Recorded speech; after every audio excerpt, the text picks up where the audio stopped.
বান্দা যখন কপালটা মাটির মধ্যে লাগায়, আমি মাটিতে লাগতে দেই না। আমি আল্লাহ কুদরতি পা আমার বান্দার কপালের নিচে ঢুকায় দেই। বান্দা তোর কপাল বড় দামি, তুই কপালটা মাটিতে ঠেকাবি আর আমি চুপ থাকবো না। তোর বডির মধ্যে কপাল বড় দামি, আমি আল্লাহ তুই কপালটাকে মাটিতে নাগার আগে আমি আল্লাহ তোর কপালের নিচে কুদরতের কদম লাগাই দেই। আমি আল্লাহ বা বড় খুশি হয়ে যাই। দুনিয়াতে মানুষ সম্মান চাইতে গিয়া বলে সেজদা দাও, আল্লাহ বলেন আমি আল্লাহ এত কিছু তোমারে দিলাম, আমি চাই তুমি আমাকেই সেজদা দিবা। আমি আল্লাহ পাক অপেক্ষায় থাকি কখন আমাকে তুমি ডাক দিবা। আমি আল্লাহ পাক এত মহব্বত করে বানাইয়া আমি আল্লাহ পাক ডাকলাম, এরপর যখন আসো নাই, রাগ করি নাই, পানিও বন্ধ করি নাই, বাতার বন্ধ করি নাই, বরং আমি আল্লাহ মায়া আর রহমতের দরজা দিয়া তোরে ডাক দিছি, আয় কুল ইয়া ইবাদিয়াল্লাযীনা আসরাফু আলা আনফুসিহিম লা তাকনাতু মির রাহমাতিল্লাহ।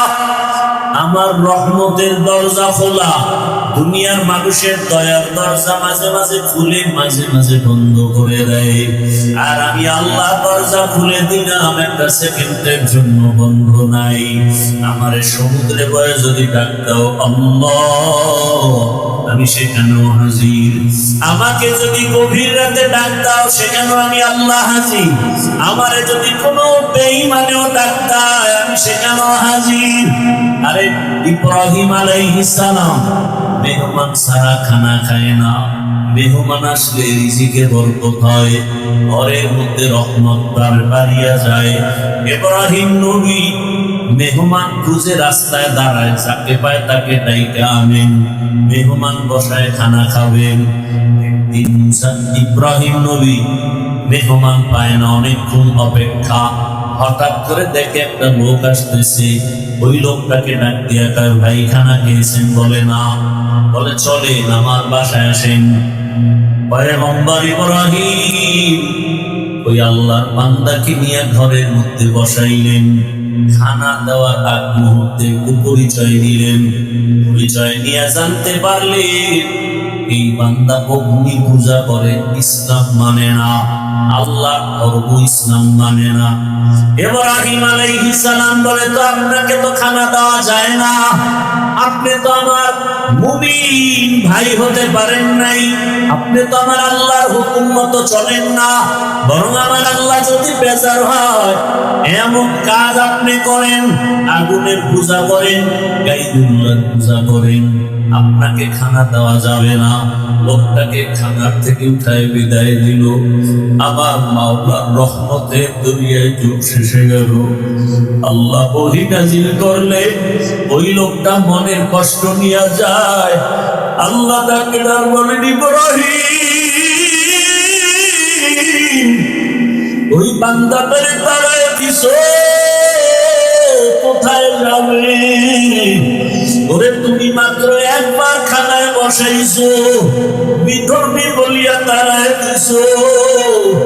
আরে আমি মাওলার সেজদা দেয় না জানো কত বছর, আগুনের পূজা করে কত বছর, আমি আল্লাহ এত বছর পর্যন্ত খানাও বন্ধ করি নাই, পানিও বন্ধ করি নাই। আমি আল্লাহ অপেক্ষায় আছি কোনদিন আমাকে আল্লাহ বলে ডাক দিবে। আমি আল্লাহ রাগ করে পানিও বন্ধ করি নাই, খানাও বন্ধ করি নাই, সূর্যের আলো বন্ধ করি নাই। ও ইব্রাহিম আমার বান্দাটারে কেন তাড়াইয়া দিছো?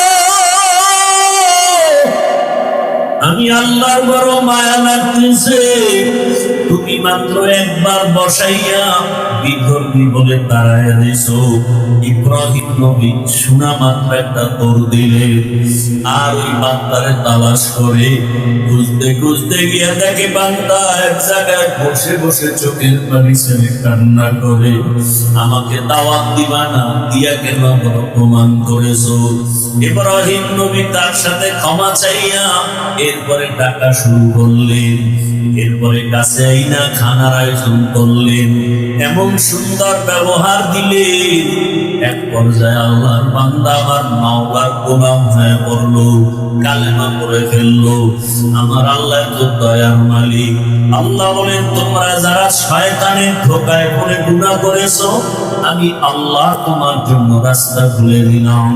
আমি আল্লাহ পাক তোমার তওবা কবুল করার জন্য 5 বার মসজিদে ডাকছি, যাও নাই। আমি আল্লাহ পাক এখন তোমাকে ডাকার জন্য হাজির হতেছি। আমি আল্লাহ এমন এক টাইমে তোমাকে ডাকতে আসতেছি, অতিও গভীর হয় রজনী যখন নীরবে প্রভুর নাম জপিও তখন।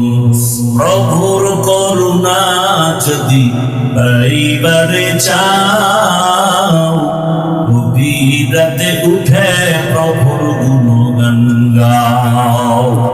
আমার আল্লাহ পাক রহমতের দরজা দিয়া ডাকেন, বান্দা তুমি গুনাহ করেছো কত বছর? কয়টা? বলে আমি 50 বছর লাগাইয়া এত গুনাহ একদিনে করি নাই। আজকে একটা, কালকে 2টা, এভাবে হাতের গুনাহ, চোখের গুনাহ, জবানের গুনাহ, অন্তরের গুনাহ করতে করতে বছর বছর গুনাহ করিয়া আমার চোখের গুনার পাল্লা ভারী, আমার হাতের গুনার পাল্লা ভারী, আমার অন্তরের গুনার পাল্লা ভারী। গুনাহ করতে করতে 30, 40, 50 বছর একটা পাহাড় হয়ে গেছে। আল্লাহ বলে, তুই গুনাহ করেছো 50 বছর লাগাইয়া, আমি আল্লাহ দরজায় এসে যদি চোখের পানি ছাড়িয়া একবার দিল করে ডাক দাও, ইয়া রাব্বি গফিরলি, আমি আল্লাহ তোর 1 সেকেন্ডে জীবনের সব গুনাহগুলো মাফ করে দিব। এমন এক টাইমে আমি আসি, যেই সময় আসমান নীরব, জমিনটা নীরব, গাছের পশু পাখিরা পর্যন্ত নীরব, ঘরের মানুষগুলো ঘুমায়, নদীর মাছগুলো নীরব, একটা কোনো আওয়াজ নাই। সমস্ত মানুষ এখন বেহুশ অবস্থা, ঘুমের মধ্যে, কোনো আওয়াজ নাই, নীরব সময়। আমি আল্লাহ তখন প্রথম আসমানে হাজির। ওরে বান্দা, তুই ফজরে কোথায় তালাশ করো? আরে আমি মাওলার দেওয়া পানি খাও, আমি মাওলার দেওয়া সূর্যের আলো নাও। এখনো পর্যন্ত ছিল না সেই সূর্যের মালিককে। বান্দা, তুমি গাছের ফল খাও, ছিল না সে ফলওয়ালা ফলের মালিককে।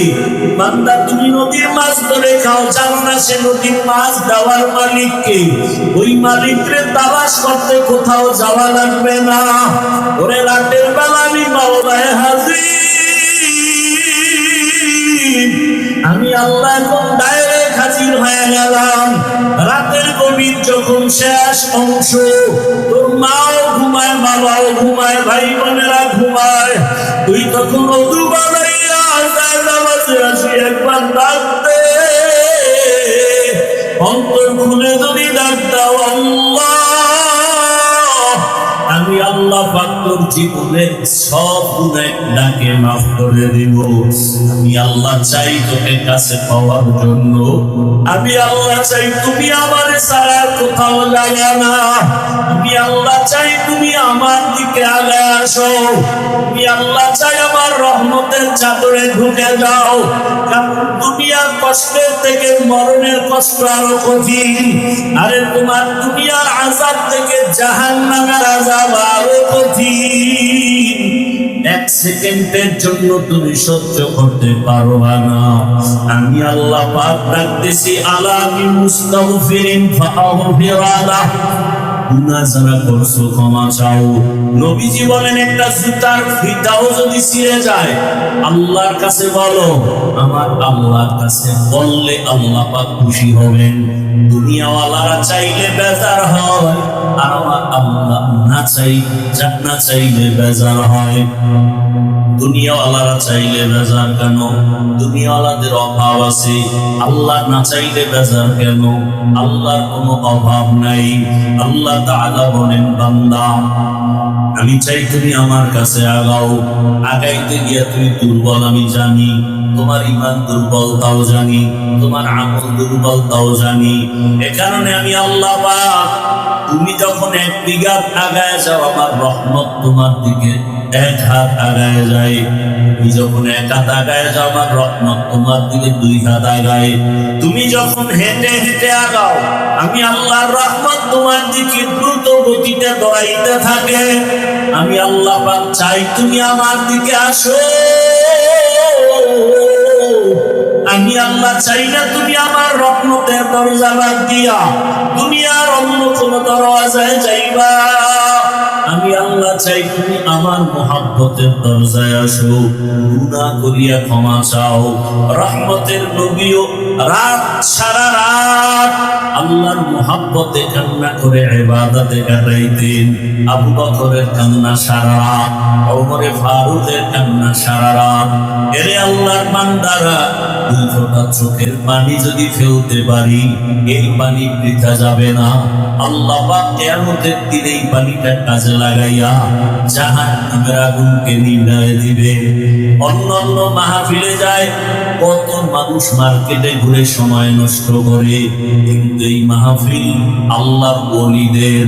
এখানে যারা আসবে এরা দুনিয়ামুখী মানুষকে বয়ান দেয় না, এখানে আসা মাত্রই যেন কেমন এক পরিবর্তন। আল্লাহর ওলিরা আসবেন, তাদের চেহারা দেখবো, বয়ান শুনবো, যদি একটা কুদরতের নজর আমার উপরে পড়ে যায়, আমার জীবনের সব বন্ধ তালার দরজা খুলে যাবে। অতএব আল্লাহ যাদেরকে নিয়ে আসে, আল্লাহর কাছে তওবা করি। অন্তরে কোনো গুনার নিয়ত থাকলে অন্তরকে পরিচ্ছন্ন করি, আর মনে মনে বলি, হে মালিক, এই বেহেশতের বাগানে আছি, খালি ফিরিয়া যেন না যাই। দুনিয়ার কোনো মহাব্বত অন্তরে না থাকে, আপনার খাস ওলি উলামায়ে কেরামদের কথা শুনিয়া যেন যেতে পারি। আজকের জন্য আবু হুরায়রার মতো তোমরা রেডি হয়ে যাও। পয়গম্বরের সাহাবী আবু হুরায়রা রাদিয়াল্লাহু তাআলা আনহু রহমতের নবীকে ছেড়ে কোথাও যায় না। কারণ রহমতের নবীরে দেখলে তো এমনি কলিজা ঠান্ডা, পেটে কোনো ক্ষুধাও লাগে না। মাঝে মাঝে মানুষ হিসাবে ক্ষুধা, রহমতের নবীর একটা কথা মানে মুক্তার মতো। আমি আবু হুরায়রা যদি খানার মহব্বতে চলে যাই, আমার থেকে একটা রসুলের কথা ছুটে যাবে। এই কারণে আবু হুরায়রা যায় না। ক্ষুধার পাগল পাড়া হইয়া রাস্তায় পড়ে আছে, দুর্বল হইয়া মানুষ পাড়ায় পাড়ায় যায়। বলে আবু হুরায়রার মনে হয় কোন গিরগির ব্যারাম হয়েছে। আসলে তো ব্যারাম না, রহমতের নবীর দরবার ছেড়ে যাবে না বলে খানা খায় নাই, ক্ষুধায় ক্লান্ত হয়ে গেছে। এরে আল্লাহর বান্দারা, মেহমান আসবে, উলামায়ে কেরাম আসবেন, কোরআন ও হাদিসের বয়ান করবেন, আর আপনি দোকানে দোকানে ঘুরবেন, কোথাও বসে গল্প করবেন। এটা আল্লাহর প্রিয় বান্দাদের কোনো আমল হতে পারে না। আল্লাহ আপনাদের সবাইকে সাহাবী আবু হুরায়রার আদর্শওয়ালা বানায়া দেন। জোরে কন্যা আল্লাহ পাক রব্বুল আলামিন শেষ দোয়া পর্যন্ত আমাদেরকে থাকার মতো, শোনার মতো, বয়ান নিয়ে যাওয়ার তৌফিক দান করেন, আমিন। রাজি আছি তো ইনশাআল্লাহ। এক এক ফুলে এক এক গ্রাম। এখন যারা নিয়ত করে আসছি, ইনশাআল্লাহ শেষ পর্যন্ত থাকার নিয়ত আছে। সুযোগ আল্লাহ দিলে রাতে আবার বয়ান করার চেষ্টা করবো ইনশাআল্লাহ। ওলামায়ে কেরাম যারা আসবেন, আমার দেশে শীর্ষস্থানীয় ওলামায়ে কেরাম, ধারাবাহিক আমরা বয়ান শুনবো। নামাজ পড়ে এই একদল আল্লাহর বান্দা আছে, জুমার নামাজ পড়তে আসিয়াও পুরা নামাজটা পড়েন, সালামটা ফিরাইলেই দৌড়। এদের মধ্যে আল্লাহর ভয় মোটেই নাই বললে চলে। নামাজে আসলো ঠিক, আবার সুন্নত 4 রাকাত সালামের পরে না পড়ে চলে। এটা কেমন কথা? প্রায় মসজিদের এই হালাত। আমরা এই দিকগুলো খেয়াল রাখবো ইনশা, কেউ যেন আমরা সুন্নত থেকে মাহরুম হয়ে না যাই। সুন্নতের বাগানে এসে যদি সুন্নতের আমল না করি, এটা তো আমাদের বদনসিব। ইনশাআল্লাহ এটা খেয়াল রাখবো তো ইনশাআল্লাহ। আল্লাহ সবাইকে কবুল করবে। গল্প করার বহু সময় পাবেন, আল্লাহওয়ালাদের এই সময় সামনে বসে নেক নজর নেওয়ার সময় আর হবে কিনা বলা যায় না। এজন্য অযথা সময় নষ্ট না করি, এদিকে আমরা সবাই সচেষ্ট থাকবো। আল্লাহ আমাদের তৌফিক দান করেন। নামাজের পরেই বয়ান চলবে, খানা খাওয়ার দরকার একটু আছে না নাই? পরে গিয়ে খাবেন, একটা গ্যাপে গিয়ে খাবেন, কি ভাই? সব একসাথে। আচ্ছা, মনে করেন আপনারা বাহির থেকে 500 লোক আসছেন বা 1000 লোক আসছেন, 2000 লোক আসছেন বা 5000 লোক আসছেন। এরা যদি নামাজ পড়ে একটা দৌড় দেন, বাংলাদেশের কোথায় আছে যে এক দৌড়ে 5000 লোকের একসাথে খানা দেবে? বলেন তো, পুরা দেশে বলেন, সত্য ঘটনা বলেন। একসাথে দৌড় দিলেন কেন? কি বয়ান শুনলেন বলেন তো? এটা মহাব্বত, এটা একটা মুমিনের আদর্শ। আপনি জানেন, আপনি একটা হোটেলে গিয়ে খাবেন, মনে করেন 5টা হোটেল আছে, 5টা হোটেলে 50 জনের বেশি বসার কোনো জায়গা নাই। 5টায় কতজন হবে বলেন? 300 ধরেন। মাদ্রাসায় 100 লোক বসতে পারে। এখন যদি আপনারা 2000 লোক একটা দৌড় দেন যে খানা দাও নাইলে মরে গেল, সেই মরে গেলেই দায়ী কে? আপনারা আকলমান মানুষ, বুঝমান মানুষ, সচেতন মানুষ। আল্লাহ পাকের দরবারে শুকর, আজ 26শে ডিসেম্বর 2025 জামিয়া তালিমিয়া ঢাকায় উদ্যোগে আয়োজিত বার্ষিক ওয়াজ মাহফিল, তাফসীরুল কোরআন মাহফিল। উপস্থিত মুহতারাম সম্মানিত সভাপতি, প্রধান অতিথি আমিরুল মুজাহিদিন হযরত পীর সাহেব হুজুর চরমনাই, বিশেষ অতিথি হযরতুল আল্লামা মামুনুল হক দামাত বারাকাতুহুম সহ অন্যান্য উলামায়ে কেরাম,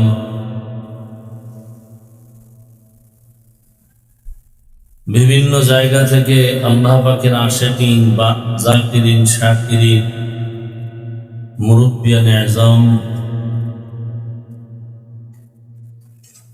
পর্দার আড়ালে মা বোনেরা, কলিজার যুবক বন্ধুগণ, স্নেহের ছোট ভাই,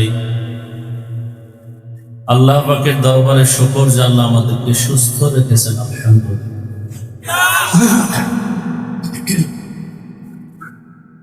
জীবনের এক অমূল্য সম্পদ আমাদের সুস্থতা। টাকা পয়সা, বাড়ি গাড়ি, অনেক কিছু আছে, কিন্তু যদি অসুস্থ জীবনটাই হয়ে যায়, এই জীবনের কোনো দাম। টাকা পয়সা, বাড়ি গাড়ি তেমন না হলেও সুস্থতার জীবন যদি পাওয়া যায়, এর থেকে সুখের জীবন আর হতে পারে? আল্লাহ আমাদের এই সুস্থতাকে দাইমাত কবুল করেন। এখনো যারা অসুস্থ, হসপিটালে, ঘরে, বিছানায়, আল্লাহ সবাইকে পূর্ণ সুস্থতার নিয়ামত দান করেন। এক একটা দিনের প্রোগ্রাম, মাহফিল, ওই এলাকার জন্য একটা ঈদের আনন্দ বয়ান, মানুষের ভেতর একটি উৎসব, আনন্দ, মোহাব্বত। আবার কিছু প্রোগ্রাম আছে শুধুই এলাকা না, আরো আশেপাশের অঞ্চলের জন্য, ওই দেশের জন্য আনন্দের কারণ। অন্তরে মোহাব্বতের এক বহির প্রকাশ ঘটে। এজন্যই তো ইসলামের জামাতে নামাজের আদেশ, জুমায় মসজিদে হাজির হওয়ার আদেশ, 10 জায়গার 10 বাড়ির মানুষ, 10 এলাকার মানুষ এক জায়গায় হবে, দেখা হবে, মহব্বত হবে, একে অপরের সুখ দুঃখ শেয়ার করে নিবে, সহযোগিতায় আসবে। নবীজি এজন্যই বলেছেন, খায়রুন নাস মান ইয়ানফাউন নাস, দুনিয়াতে সব থেকে ভালো মানুষ তো ওই ব্যক্তি যার দ্বারা অন্যের উপকার হয়, ক্ষতি হয়। এটাই মূল তাকওয়ারও কথা। তুমি অন্যের উপকার করতে না পারলে অন্তত ক্ষতি যেন না হয়।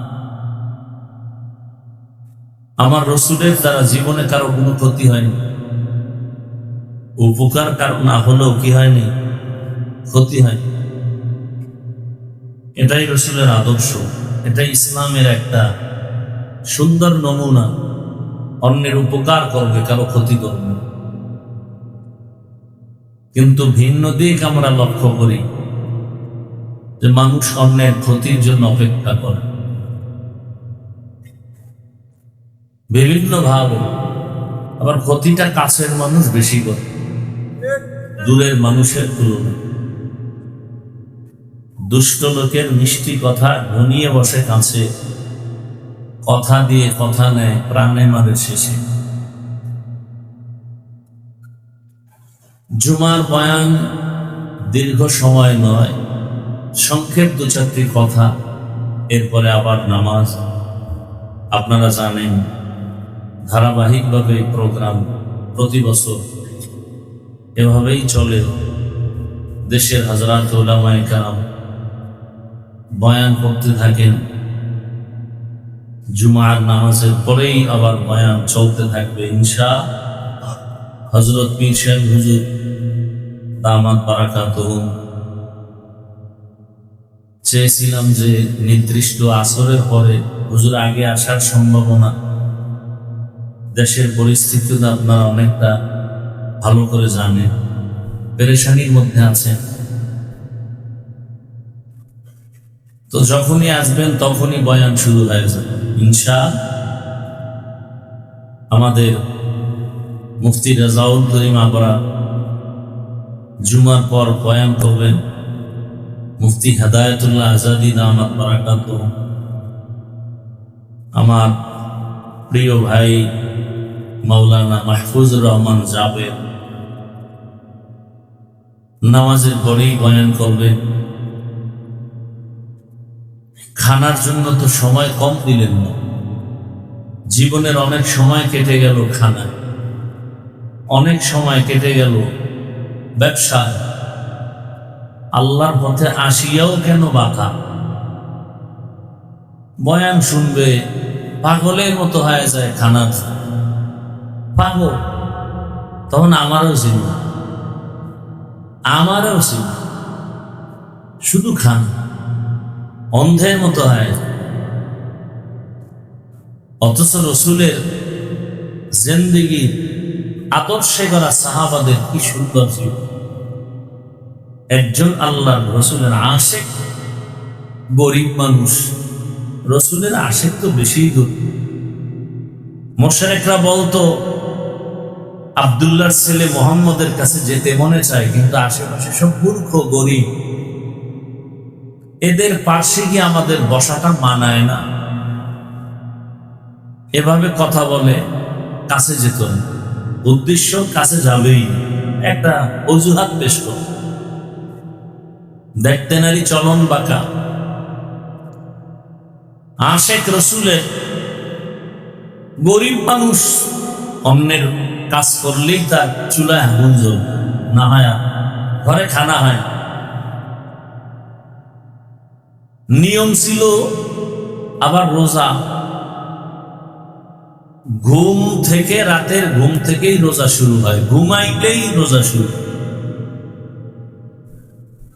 সারাদিন কাজ করে বাসায় আসছে, সন্ধ্যাবেলা খানা দিবে ঘরের পরিবার, আমি একটু ক্লান্ত, সারাদিন শুয়ে থাকি, খানা নিয়ে আসো। শোয়ার মধ্যে ঘুম হয়ে গেছে।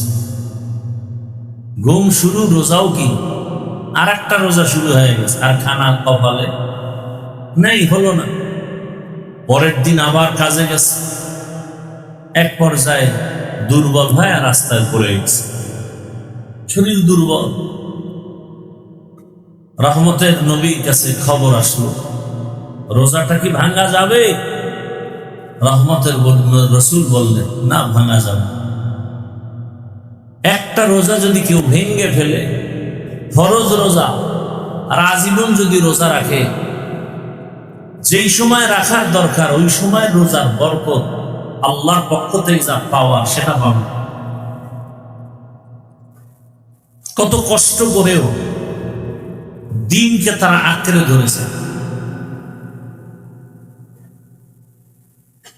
আর আমাদের তো এরকম কোনো আফসুস নেই যে আমরা পাবো না। কি পরিমাণ খানা আমরা খাই, 3 বেলার শুধু নামে মাত্র খানা, অল টাইম তো চলে। এই চা, এই পান, যাদের বিড়ির অভ্যাস তারা বিড়ি চলতেই থাকে, বসিয়াও থাকলে খায়, হাঁটলেও খায়, শুয়া শুয়েও, গরুর মতো হাঁটে আর চাটে। আর সাহাবায়ে কেরামদের ইতিহাস কেমন, আমি আমারটাও মাঝে মাঝে বলি যে জীবনটা কত কষ্টে কাটছে, ভাষা নাই বোঝানো। 150 টাকা একটা জামা কিনছি, কত ওটারে কি কাপড় কয়, ট্যাপটন কইতো, বুঝে এরা ট্যাপটন, পলেস্টার, তাও রঙিন, 600 টাকা। এই 150 টাকার জামা বছরকে বছর পড়ছি, বছরকে বছর। এক লুঙ্গি দিয়া ছিঁড়ে গেছে, সেলাই দিয়া এরপরে চলছে। বিছানায় প্রস্রাব করি, সেই থেকে মা বাবার কোল ছেড়ে চলে আসে। বরগুনার পীর সাহেব হুজুর রহমতুল্লাহ আলাইহির মাদ্রাসায়। কত কষ্টের জীবন। সিঁড়ি দিয়া দোতলায় হাত দিয়া ধরে ধরে উঠতাম, দাঁড়ায় উঠা যেত না। তো বুঝেন যে কত ছোট।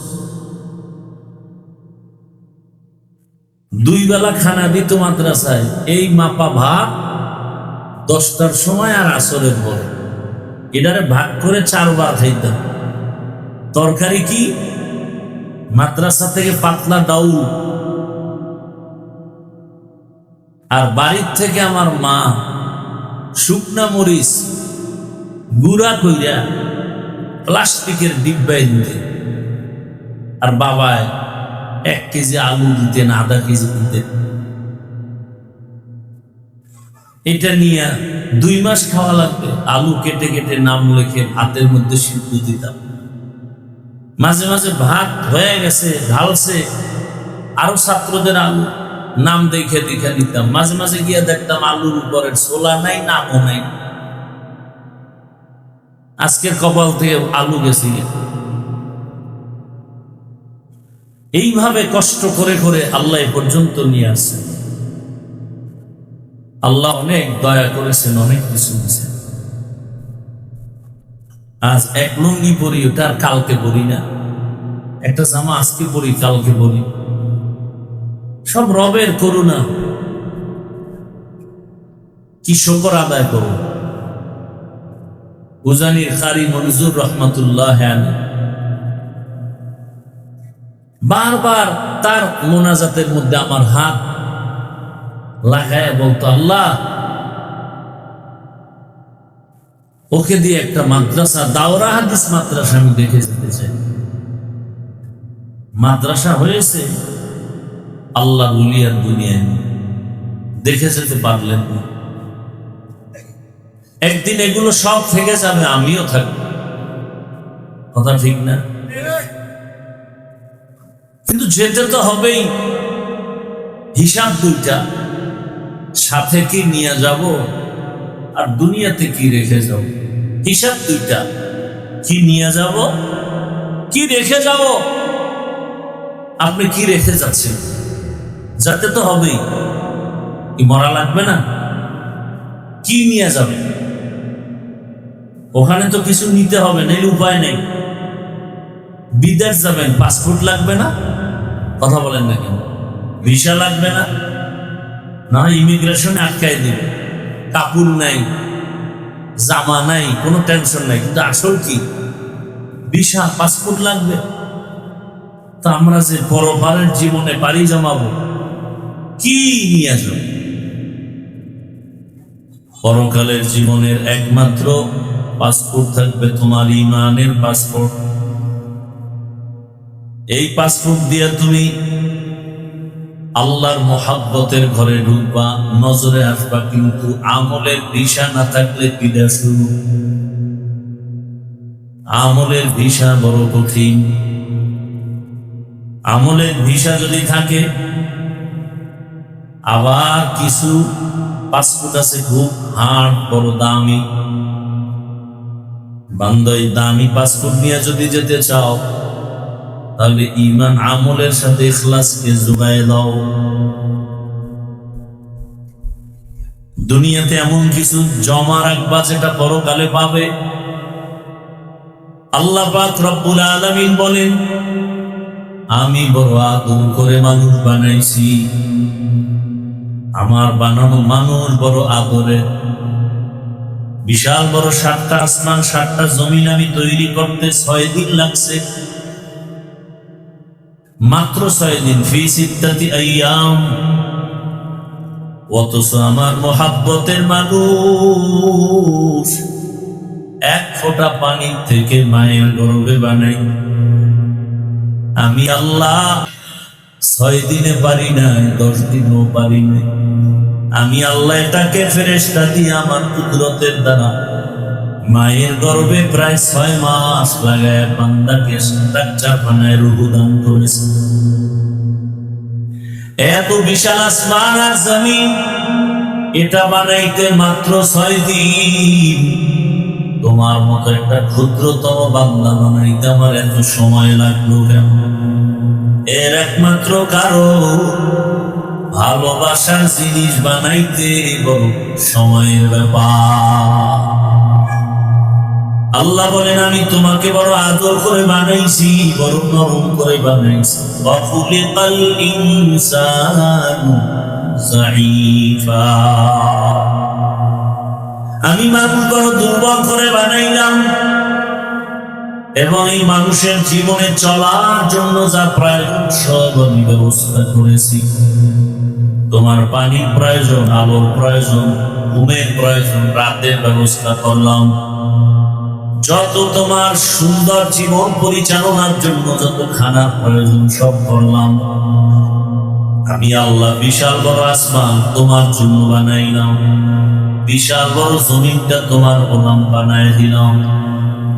সমুদ্রের হাজারো ধরনের মাছ তোমার জন্য, রাতের চাঁদের আলো তোমার জন্য, জমিনের ফসল তোমার জন্য, গাছের ফল তোমার জন্য। আমি বড় মোহাব্বত করি তোমাকে। আমি আল্লাহ সব কিছু তোমারে দিয়া তোমার থেকে কিছু চাই নাই। আমি আল্লাহ তোমার কল্যাণের জন্য আমি বলেছি, তুমি আমার ইবাদতে জীবনটা কাটায় দাও, 5 বেলার নামাজ আদায় করবা। আমি আল্লাহ আবার এই 5 বেলার নামাজ আদায়ের ক্ষেত্রে তোমাকে বুঝাবার জন্য, ডাকার জন্য নির্দিষ্ট লোক রাখছি। ফজরের নামাজে তোমাকে ডাকার জন্য মুয়াজ্জিন অপেক্ষায় থাকে। as-salatu khayrun minan nawm। তুমি ফজরে আসো নাই, আমার দেওয়া রাতের আরামের সময় পেয়ে অন্ধকারে মজার ঘুম দিছো। আমি আল্লাহ বেজার না, আবার জোহরের নামাজে তোমারে ডাকছি আসো। জোহরের নামাজেও তুমি দোকান পাটার নিজের চাকরি বাকরির ব্যস্ততায় আসো নাই। আমি আল্লাহ বেজার না, আবার আসরের নামাজে ডাকার ব্যবস্থা করেছি। বান্দা তুমি ব্যস্ততার অজুহাত দেখাইয়া আমার ঘরে হাজিরা দাও নাই। আমি আল্লাহ বেজার না, আমি আবার তোমাকে মাগরিবে ডাকাইলাম, মাগরিবেও তুমি অনুপস্থিত। আমি আল্লাহ শেষ এশায় তোমারে ডাকলাম, আমার ডাকে তুমি সাড়া দাও নাই। আমি আল্লাহ রাগ না করিয়া এবার আমি আল্লাহ নিজে রেডি হয়ে গেছি, তোমাকে ডাকতে আমি আসবো। মুয়াজ্জিন ডাকছে, তুমি আসো নাই। উচিত ছিল তো আমি রাগ হয়ে যাব, কিন্তু না, আমি কেন রাগ করব? আমার তো আলাদা আর এক জায়গায় কোনো ছেলে নাই, মেয়ে নাই, আমার স্ত্রী নাই, আমি একা। আমি জিন বানাইছি, ফেরেশতা বানাইছি, তবে আর আমার আদরের না। আমি মানুষ বানাইছি বড় মায়া করিয়া। আমি চাই মানুষ যেন একবার আমাকে আল্লাহ বলে ডাক দেয়, মানুষ যেন শিয়া কপালটা মাটির মধ্যে লাগাই দেয়।